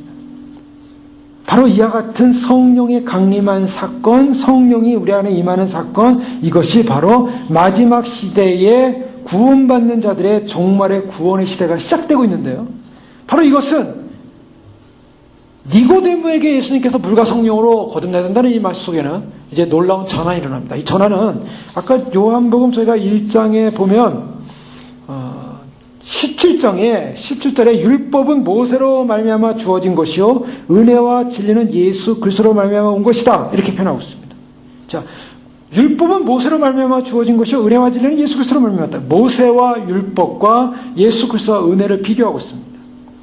니고데모에게 이제 물과 성령으로 세례를 받아야 된다, 물과 성령으로 거듭나야 된다 라는 이 말을 할 때, 이 말은 이제 율법의 시대, 율법으로 말미암아 우리를 구속했던 시대가 끝나고 이제 성령으로 말미암는, 새 성령으로 말미암는 약속을 받는 시대가 되었다. 때문에 성령으로 말미암는 약속을 받아야만이 반드시 구원에 참여할 수 있다라고 선언하는 것입니다. 그것을 갈라디아서 13장 13절 14절에 이렇게 말하고 있어요. 그리스도께서 우리를 위하여 저주를 받은 바 되사 율법의 저주에서 우리를 속량하셨으니 기록된 바 나무에 달린 자마다 저주 아래 있는 자라 하셨습니다. 자, 율법의 저주 아래 속량을 받았었어요. 자기 자신을 죽이셨어요. 저주 받으셨어요. 14절에 보니까 이는 그리스도 예수 안에서 아브라함의 복이 이방인에게 미치게 하고 또 우리로 하여금 믿음으로 말미암아 성령의 약속을 받게 하려 함이라. 자, 여기서 갈라디아서에서 율법의 저주가 예수 그리스도를 통해서 끝나버렸어요. 그리고 우리로 하여금 믿음으로 성령의 약속을 받아서 구원받는 사람이 됐다는 거예요. 니고데모를 향해서 이제 율법의 교사인 니고데모를 향해서 율법의 저주 아래 십자가의 그리스도의 그 구속의 나무에 돌아가시는 율법의 저주 아래 사건이 끝나고 이제 진정으로 바로 성령의 약속을 받는 그 약속 안에 들어야만이 진정한 구원이 있다. 이것을 믿고 그 성령의 약속 안에 머무는 것이 거듭납니다. 바로 예수 그리스도의 인격적 사건, 예수 그리스도가 이 땅에 오셔서 그가 십자가에 못 박혀 저주받아 돌아가는 이 인격적 사건을 경험하는 것, 바로 그래서 그 십자가로 말미암아 그 안에 함께 동참하고 자신의 죄가 씻어지고 율법적 행위적 죄가 아니라 행위적 노력으로 해서 우리가 의를 이루는 것이 아니라 십자가의 의로 말미암아 그리스도와 함께 씻어지고 정결케 되어지고 그래서 의롭다함을 받고 그래서 그리스도의 부활과 함께 자신이 부활해서 새 생명을 누리는 것, 이 사건을 믿는 것, 이것이 예수 그리스도의 인격적 사건을 인정하는 것, 여기에 성령이 주어진다는 것입니다. 성령은요, 바로 예수 그리스도의 이 구원의 사건과 연관이 있고 예수 그리스도의 인격과 관련이 있고 예수 그리스도 그분과 관련이 있는 것입니다. 자, 우리가 성령이 충만하다고 할 때 어떤 개념을 갖고 있습니까? 성령이 충만하다고 할 때 우리는 나도 모르게 뭐 슬펐는데 기뻐진다거나 뭐 어떤 분들이 뭐 성령이 참하면 막 웃음이 난다고 뭐 그런 집회도 있다고 그러지 않습니까? 또 뭐 세상 쪽에 다 잊어버리고 뭐 그냥 환상 속에 있는 거나 뭐 구름 속에 있는 것처럼 변화산 속에 있는 것처럼 기분이 둥둥 떠가는 게 성령 체험이냐? 성령이 충만이냐? 진정한 성령 충만은 그런 어떤 필링에 있는 게 아니에요. 진정한 성령 충만은 예수 그리스도의 십자가의 구속의 은혜 안에 감동하고 감격하고 그 은혜의 충만을 인식하는 것에 성령이 충만히 있습니다. 거기 그 예수 그리스도를 깊이 인식할 때, 그분의 사랑을 인식할 때, 하나님의 그 계획을 인식할 때, 하나님의 구속적 은총을 인식할 때 내 안에 충만하게 흘러넘치는 하나님의 은혜 위에 은혜라는 그 하나님의 놀라운 사랑 앞에 감동하는 그런 감동이 일어나요. 그 사랑 앞에 감동이 일어날 때 그 감동이 일어나는 그 삶에 대한 삶의 반응은 무엇입니까? 그것이 성령 충만한 삶이에요. 우리가 성령 충만하지 못함을 느낄 때 우리는 그것을 무슨 다른 표현을 하면 예수 그리스도와의 관계가 서먹해졌을 때예요. 내가 성령 충만을 느끼지 못하고 성령 충만의 기쁨 속에 살지 못하고 있다라고 하는 것은 우리가 바로 주님의 그 십자가의 구속의 사건, 그 죄의 문제, 나를 죄를 회속하게 대속하시고 나를 정결케 하시고 거룩케 하시는 그 아버지의 사랑 앞에, 그리스도의 사랑 앞에 깊이 인식되어지고 들어가지 못할 때인 것입니다. 그런데요, 놀라운 것은 바로 그와 같은 예수 그리스도의 십자가 사건을 인식하고 그 십자가를 받아들이고 내가 주님을 받을 때 바로 그것이 은혜요. 고린도서 6장 2절에 가라사대 내가 은혜 베풀 때 너를 듣고 구원의 날에 너를 도왔다 하셨으니 보라 지금은 은혜 받을 만한 때요 보라 지금은 구원의 날이로다. 자, 지금이 은혜 받을 만한 때요 구원의 날이라고 선언할 수 있는 것, 내가 너에게 다만 이것을 알게 하려 하노니 너희가 성령을 받은 것은 율법의 행위로냐 듣고 믿음으로냐. 갈라디아서 3장 2절 5절 말씀에 보면 우리가 성령 받은 것은 율법의 행위가 아니라 듣고 믿음으로 성령을 받았다고 얘기했어요. 믿음, 그 믿음이 뭐냐는 거죠. 예수 그리스도를 믿는 것입니다. 너에게 성령을 주시고 너희 가운데 능력을 행하시는 이의 일이 율법의 행위에서냐 듣고 믿음에서냐. 성령을 주시고 너희 가운데 능력을 행하시는 이 바로 예수 그리스도를 말하고 있습니다. 자, 오늘 세례 요한은요, 성령으로 세례를 베푸는 이인 줄 알라. 성령의 세례는 누가 주체자냐면 바로 예수 그리스도가 주체자라는 거예요. 예수 그리스도의 사건, 예수 그리스도의 어린 양 되시고 속죄하시는 그 사건을 인정하는 모든 사람들에게 성령으로 세례를 준다는 것입니다. 여기에 새 창조의 역사가 일어나는 거예요. 새 구속의 역사가 일어나는 거예요. 자, 이 성령의 세례를 받는, 성령을 받는 사건은 이것은 구속의 사건입니다. 자, 우리가 이것을 신학에서요, 구속의 사건을 뭐라 하냐면 종말론적 사건이라고 해요. 구원이라는 것은요, 항상 종말론적인 거예요. 그래서 2000년 전에 예수 그리스도가 오셔가지고 십자가에서 못 박혀 돌아가셔서 우리에게 이제는 그 예수 그리스도를 믿음으로 하면 구원을 얻게 하는 이 사건은 종말론적 구원이 지금 실현되고 있다는 것입니다. 그래서 갈라디아에서 뭐라고 말하냐면 때가 참에 하나님께서 그 아들을 보내셨다고 말하고 있어요. 종말의 때가 찼다는 거예요. 종말의 시간이 왔다는 거예요. 종말의 새 시대, 즉 예수 그리스도를 믿는 그 순간에 죽음과 저주와 사망의 심판을 받는 것이 아니라 예수 그리스도를 믿는 그 순간에 구원의 영광스러운 하나님 나라로 들어가는 종말의 구원자가 된다는 것입니다.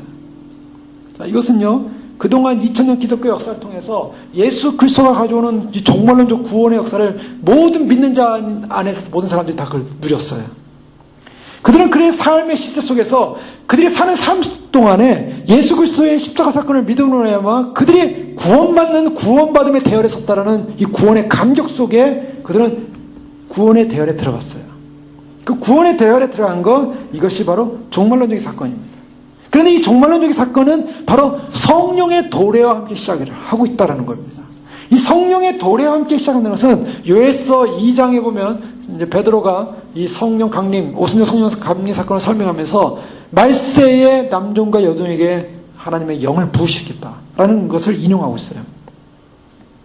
오순절 성령의 사건, 성령이 오신 사건, 성령의 사가 일어나는 사건, 우리가 예수님을 믿음으로 성령을 받는 사건, 성령의 은혜가 임하는 사건, 이것이 바로 종말론적인 구속의 예언이 실현되는 사건이요. 이 종말론적 예언의 실현이 실현됨으로 말미암아 지금 그러한 축복의 시대에 살고 있다라고 성경은 말하고 있는 것입니다. 그런데요, 데살로니가전서 1장 10절에 보면, 자, 여기서 이제 종말론적인 구속의 실현의 시대에 살고 있다라는 이 말은 이제 다시 하나님 나라 개념으로 들어갑니다. 하나님 나라 개념으로 들어가면 종말론적인 구속의 개념 속에 살고 있는 우리는 지금 현재 종말의 구원을 현재 성령을 통해서 보증받고 그것을 확인받고 있어요. 그러나 아직 그 종말의 구원에 우리가 들어가지 않았습니다. 예를 들면 종말의 구원에 들어가는 것은 개인적으로 주님이 오시지 않는다면 이 세상을 떠나서 종말의 구원에 들어갈 수가 있어요. 또 주님이 역사적으로 오신다면 역사적으로 오시는 그날에 종말의 구원에 들어갈 수 있어요. 종말의 구원이라는 것은 소위 말해서 미래적입니다. 근데 그 미래적이라는 종말의 구원이라는 것은 사실은 2000년 전에 살고 있었던 사람은 자기 당대에 죽었을 때 구원에 들어가는 사건이 벌어졌어요. 그게 자기 종말의 구원이에요. 역사에서 종말은 않았지만 자기가 진짜 구원받는 구원의 시대에 참여하고 있다는 경험을 하고 있는 거예요. 그런데 이러한 종말의 구원에 참여하고 있는 사람들은 현재 참여하고 있지만 미래에 올 사건을 기다리고 소망하는 것이 바로 성령을 받은 그리스도 안에서 종말의 구원의 새 시대에 참여하는 사람들의 특징이라는 것입니다. 데살로니가전서 1장 10절에 보면요, 또 죽은 자들 가운데서 다시 살리신 그의 아들이, 자, 죽은 자들 가운데서 다시 살리셨던 부활을 말하고 있습니다. 부활을 알고 부활을 믿고 부활에 참여하는 종말의 성령 받은 백성들은 하늘로부터 강림하심을 기다린다고 말하니 이는 장래에 노하시면서 우리를 건지시는 예수시라. 2000년 전에 바로 예수 그리스도를 통해서 부활의 영광의 소망을 가졌고 부활에 참여했던, 그래서 종말의 구원을 경험하고 있었던 그 데살로니가 성도들이 그들이 가졌던 종말론적인 그 구원의 참여는 예수 그리스도의 강림, 장래 노하시면서 우리를 건지시는 예수 그리스도의 강림에 기다리고 사모하고 그러한 소망으로 살았다는 것입니다. 자, 여기서요, 예수가 구원이라는 것, 성령의 세례를 받는다는 것, 성령이 우리에게 임했다는 사건은 무슨 말이냐면 이것은 놀라운 기적입니다. 어마어마한 기적이에요. 구약에 예언된 하나님의 그 영이 예수 그리스도를 통해서 우리 안에 새 영이 되어서 우리에게 부어진 바 된 사건이고, 이것은 구약의 유대인들이, 이스라엘 백성들이 그렇게 꿈꾸던 종말론적인 구원의 시대가 도달했다는 걸 말하고 있고, 이미 우리가 성령을 받았고 예수 그리스도를 믿음으로 성령 안에 있다는 것 자체가 종말론적인 구원 사건 안에 우리가 이미 참여하고 있다는 것을 증거하고 있습니다. 이 종말론적인 구원 사건에 참여할 뿐만 아니라, 지금 참여하고 싶을 뿐만 아니라 현재 참여하고 있는 이 현재는 장차 올 그리스도의 그런 종말론적인 구원의 완성 앞에, 우리를 마지막 장래 노하심에서 우리를 건지시는 예수 그리스도 앞에, 그것을 소망하고 강림을 기다리면서 가는 미래적 아직 이루어지지 않는 종말론적인 주님의 완전한 구원을 향하여 달려가는 백성이라는 것입니다. 때문에요, 예수 그리스도의 십자가 사건을 믿고 예수님의 죽으심과 부활을 믿고 성령을 받은 사람들은, 성령의 세례를 받은 사람들은 종말론적인 구원의 대열에 참여하고 있을 뿐만 아니라 그 종말의 완성을 기다리는 백성이라는 것입니다. 때문에 예수를 믿는다는 것은요, 종말론적인 백성이 된다는 거예요. 종말론적이라는 것이 끝이 아니라 그것은 주님께서, 하나님께서 인간을 구속하는 마지막 시대의 구원 시대에 들어온 백성으로 삼는다는 것입니다. 그 마지막 시대의 구원 백성으로 들어온 백성으로 삼기 때문에 우리는 예수 그리스도를 통해서, 성령을 통해서 우리 자신이 지금 종말의 그 기쁨과 감격 속에 살 뿐만 아니라 주님이 오실 것을 소망하게 된다는 거예요. 그런 소망하는 백성들에게 주어지는 말씀은 계속적으로 종말론적인 소망입니다. 고로새 3장 1절 2절 우리가 잘 아는 말씀이죠. 그러므로 너희가 그리스도와 함께 다시 살리심을 받았으면, 여기 종말론적인 이 성령을 받는 믿음의 백성들이 갖는 이 죽으심과 부활에 참여하는 백성들 말하고 있어요. 너희가 그리스도와 함께 다시 살리심을 받았으면, 그리스도와 함께 다시 살리심을 받았으면, 이건 다른 표현을 하면요, 그리스도의 세례에 참여한 사람이에요. 다른 표현을 하면 성령을 받은 사람들이에요. 다른 표현을 하면 성령의 세례를 받은 사람들이에요. 그리스도와 함께 다시 살리심을 받았으면 위의 것을 찾으라. 거기는 그리스도께서 하나님 우편에 앉아 계시니라. 위의 것 생각하고 땅의 것 생각하지 마라. 왜요? 종말론적인 구속의 백성이 되었다는 것입니다. 여러분, 이 복음 자체가요, 이 종말론적인 이 구원에 관한 복음 자체가 오늘날 기독교 신앙 안에 무너져 있어요. 단지 예수 그리스도 믿고 나는 구원받는 존재야. 구원받았어. 앞으로 구원받을 거야. 이걸로 만족. 그리고 성령님은 나에게 주셨어. 성령님은 내가 필요할 때마다 쓰면 돼. 그러면 파워풀한 분이기 때문에 성령이 오시옵소서, 주시옵소서, 채우시옵소서. 성령 하나님이 있으면 능치 못함이 없어. 모든 것 다 가능해. 그러니까 성령 하나님께 함께 하면은 나는 세상도 이기고, 나는 비즈니스도 이기고, 건강하고, 나는 뭐도 잘 되고, 뭐도 잘 되고, 성령 하나님을 이용해서 나는 이 세상을 나는 능력 있게 살 수 있어. 성령 하나님이 나에게 모든 걸 다 보장해주고 있어. 여러분, 복음을요, 싸구려 시작바닥에 파는 값어치 없는 하나님의 생명의 복음을 값어치 없는 인간들이 자기를 위한, 편의를 위한 복음으로 다 바꿔버렸어요. 성령 하나님이 주어졌다는 그것은 우리가 종말론적 구원 백성으로 부름받았다는 것입니다. 종말론적 백성으로 구원받았다는 것은 2000년이나 지금이나 여전히 동일하게 장래 노하시면서 우리를 건지시는 예수를 사모하고 위의 것을 찾는 종말의 완성을 소망하는 믿음의 백성, 그 믿음의 백성이 지금 현재 종말을 우리가 누리고 있어요. 예수 그리스도의 십자가 사건과 성령의 강림으로 말미암아. 근데 이 성령의 강림을 누리는 사람들이 언제요? 그 완성이 이루어지는 날이 예수님 오시는 날이에요. 그래서 예수님 오시는 그 완성을 향하여 지금 소망하고 달려가고 있다는 거예요. 그것을 소망하며 달려가지 않는 사람들은 뭐냐? 그 사람에게는 현재 지금 종말이 임하고 있지 않다는 것입니다. 종말의 백성으로 부름받지 않았다는 거예요. 쉽게 얘기하면요, 예수를 믿는다고 하지만 종말론적인 소망이 없어요. 그것은 예수를 믿는 사람이 아닌 것입니다. 이게 이런 결론이에요. 정말 예수 그리스도를 믿고 성령을 받았다면, 성령이 내 안에 내주하신다면, 성령세를 받았다면, 그리고 성령세를 받았다는 그 말은 아까 예수 그리스도의 죽음과 그 십자가와 그 다음에 그 부활에 다 참여하는 그 성령세례로 말하고 있어요. 단지 성령세례라는 것은 성령님의 영이 와서 나를 기분 좋게 하는 무슨 마약처럼 나를 기분 좋게 하는 어떤 그런 무슨 에너지가 아니라 예수 그리스도의 그분의 인격이 내 안에 살아서 그분의 나를 위해 돌아가시고 나를 위해 희생하신 그 놀라운 사랑을 내가 믿음으로 인정할 때, 그것을 믿음으로 인정하는 그 믿음의 사람이 구원받는 구원의 보증으로 성령께서 함께 하심으로, 바로 예수 그리스도의 영이 함께 하심으로 예수 그리스도가 함께 하고 있는 거예요. 그 예수 그리스도와 함께하는 그 사람은 이미 구원의 종말의 백성으로 들어와서 마지막 종말의 구원의 영광을 누리고 있어요. 왜요? 구원 받을 거니까. 그래서 예수 믿으면 천국 간다는 그 말은 종말에 있을 구원을 지금 여기서 누리고 있는 게 확신하고 있는 거예요. 확신하고 있는 그 사람이 이제 앞으로 올 그 영광스러운 종말의 날에, 개인적 종말의 역사 종말에도 주님 안으로 들어가게 되는데, 천국 안으로 들어가게 되는데, 그 천국 안으로 들어가는 종말을 지금 현재 내가 예수 그리스도의 성령으로 말미암아 누리고 있고 감동하고 있고 감격하고 있고 그 종말의 백성으로 지금 살고 있다고요. 살고 있는 백성이 여기서 현재 살고 있지만 아직 그 종말의 구원의 완성이 이루어지지 않기 때문에 그날을 사모하고 소망한다는 거예요. 여기에 심장에 새로운 이식이 일어난 거예요. 예전에는 육신을 통해 살고 육신만 위해 살고 육신에 관심이 있었고 육신으로 이 땅 살던 사람이 예수 그리스도를 말하며 심장 이식을 받았어요. 그래서 이제는 내가 안에 예수 그리스도의 심정이 들어왔어요. 그래서 나는 이제는 육의 사람이 아니라 성령의 사람이요. 이제는 이제 육신을 따라가는 사람이요. 성령의 소욕을 통해서 성령을 인정하는 사람이요.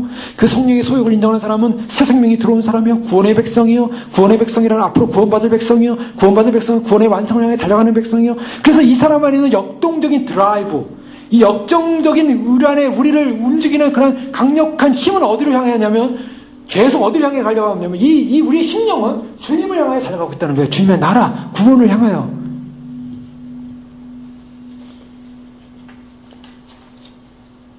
이것이 얼마나 엄청난 감동이고 축복인지 모릅니다.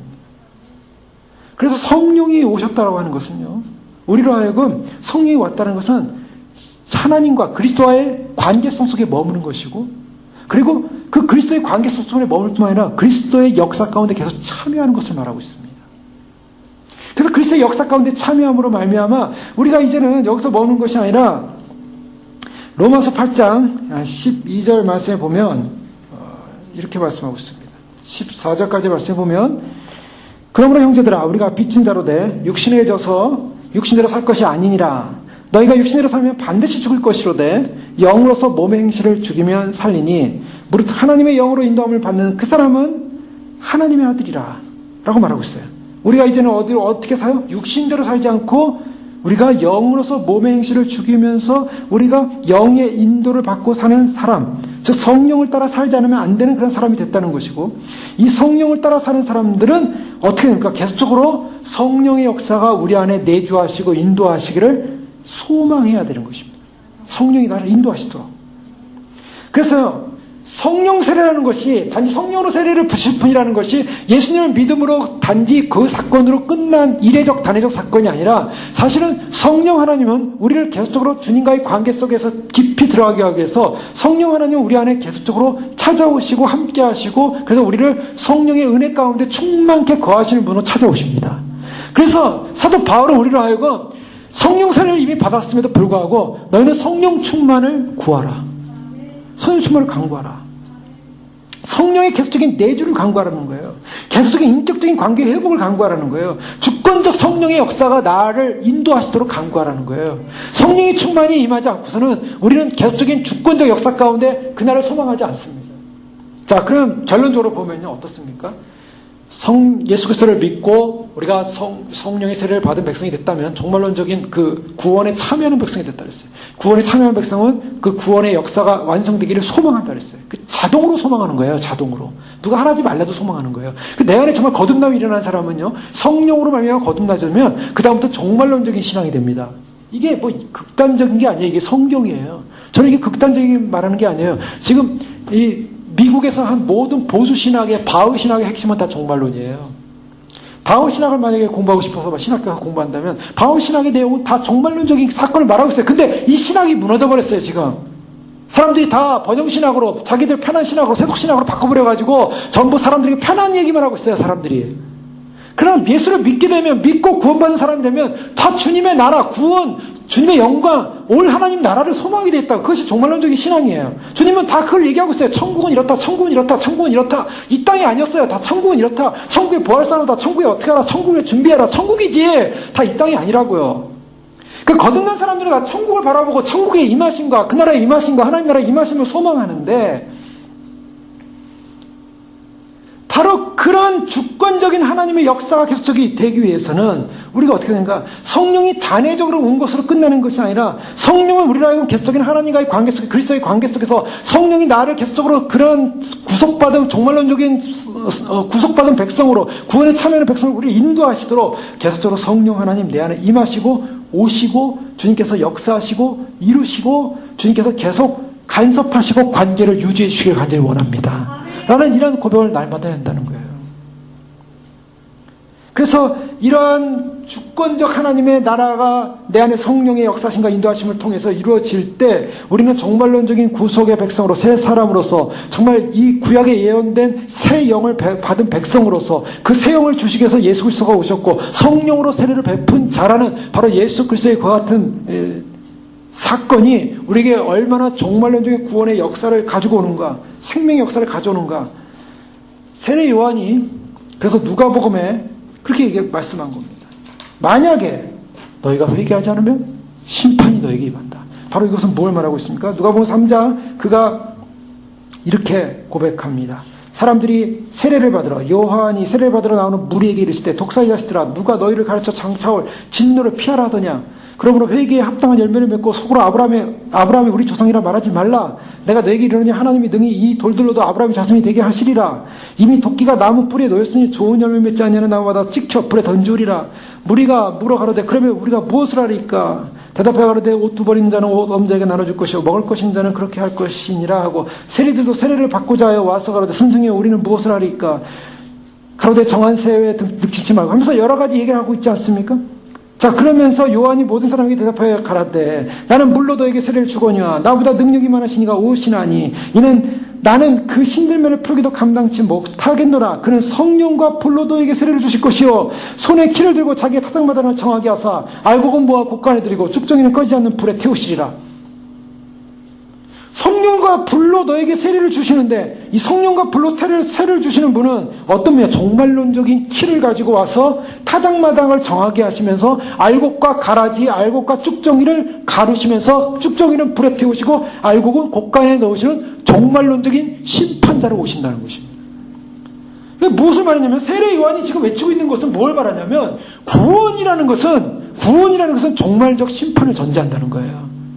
그래서 세례 요한은 지금 당장 지금 회개하러 오는 사람들에게 회개에 합당한 열매를 맺어라. 도끼가 나무 뿌리에 지금 놓여 있다. 지금 정말론적인 긴장을 지금 얘기하고 있는 거예요. 심판이 너희 앞에 와 있다 지금.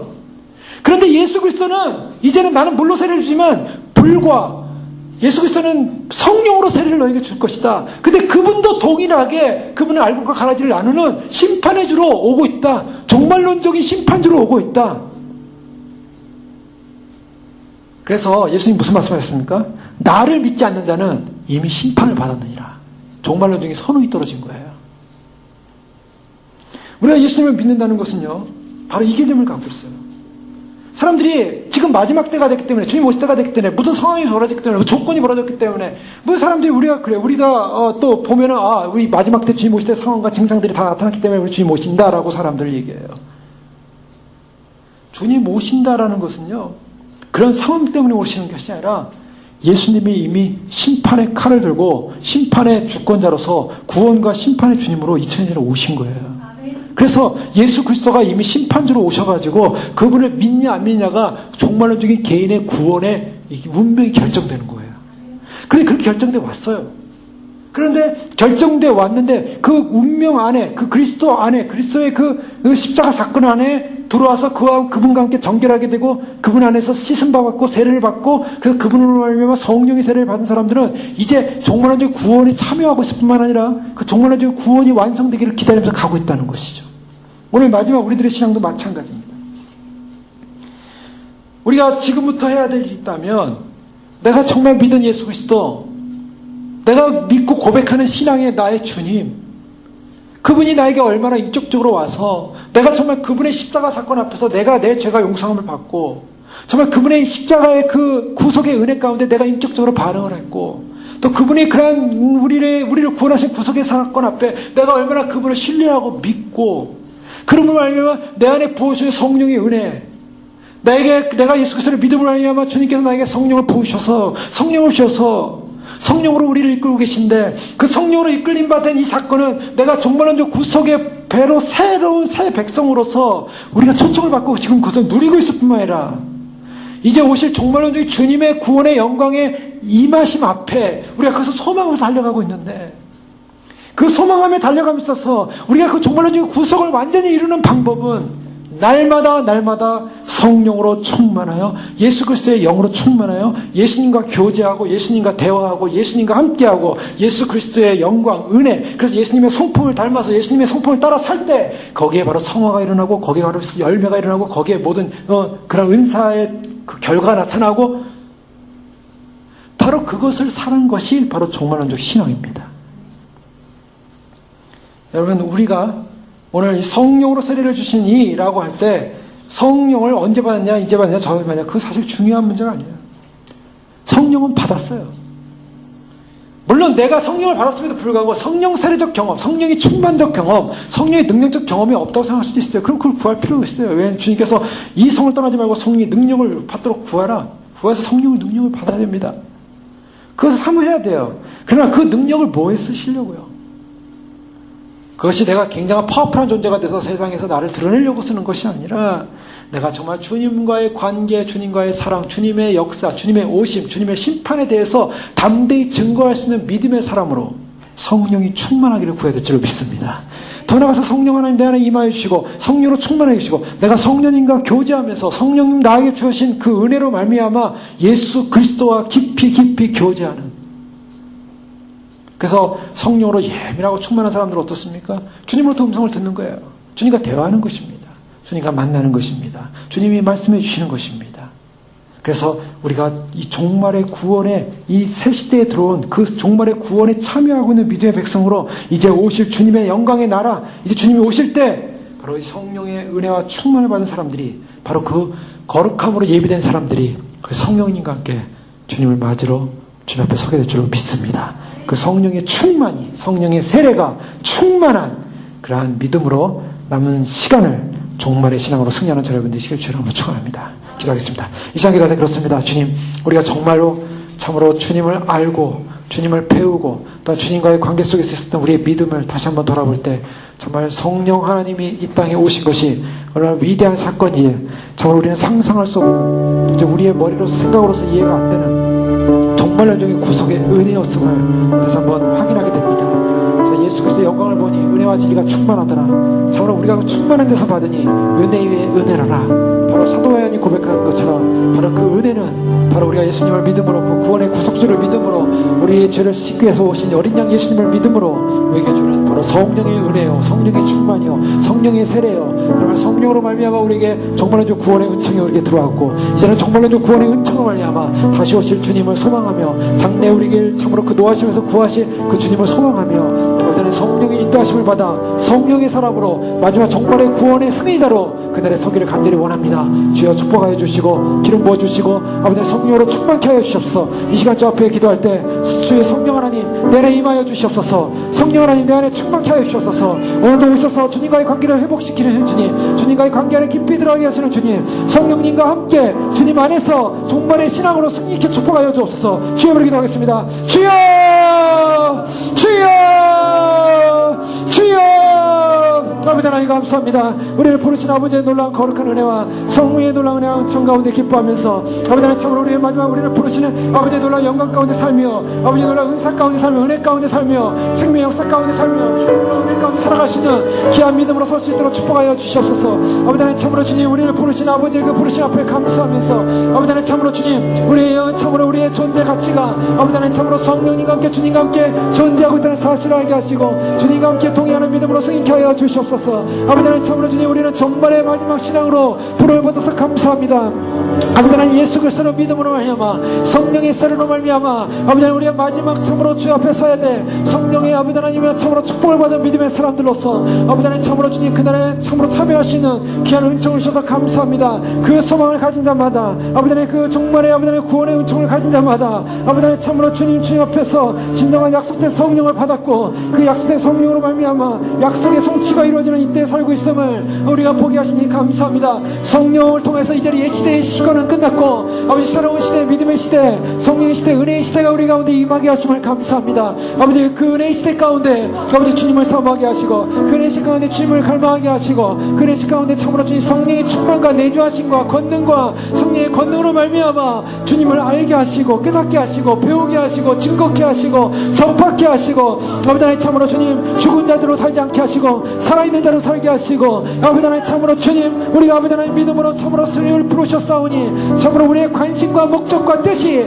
바로 예수 그리스도에게만 있을 수 있도록 축복하여 주시옵소서. 아버지 하나님 참으로 예수님이 종말의 구원의 주님으로 우리에게 오셔서 감사합니다. 예수를 믿는 모든 사람들에게는 성령이 부어질 것이지만 그 성령이 진정으로 부어진 자들이라면 아버지 하나님 주님의 종말의 구원의 완성을 소망할 것입니다. 아버지 하나님 그 종말의 소망의 완성을 놓치지 않도록 도와주시고 종말의 구원의 완성을 빼앗기지 않게 하시고 종말의 구원의 완성을 바라보게 하시고 종말의 구원의 완성 속에 들어갈 수 있도록 하나님 우리를 이끌어 주시옵소서. 아버지 하나님 감사합니다. 우리 아버지 하나님 참으로 주님 하나님 참으로 주님 주님께서 오셔서 이제는 주님 타작마당에 아버지 하나님 참으로 이제는 알곡과 가라지를 갈라서 아버지 하나님 참으로 알곡은 곡간에 가라지는 불에 태우겠다고 주님 말씀하시며 이제 우리에게 오시는 주님은 불과 성령으로 세례를 베푸시는 주님으로 오셔서 종말의 마지막 심판주로 오시는 주님이심을 알려주시니 감사합니다.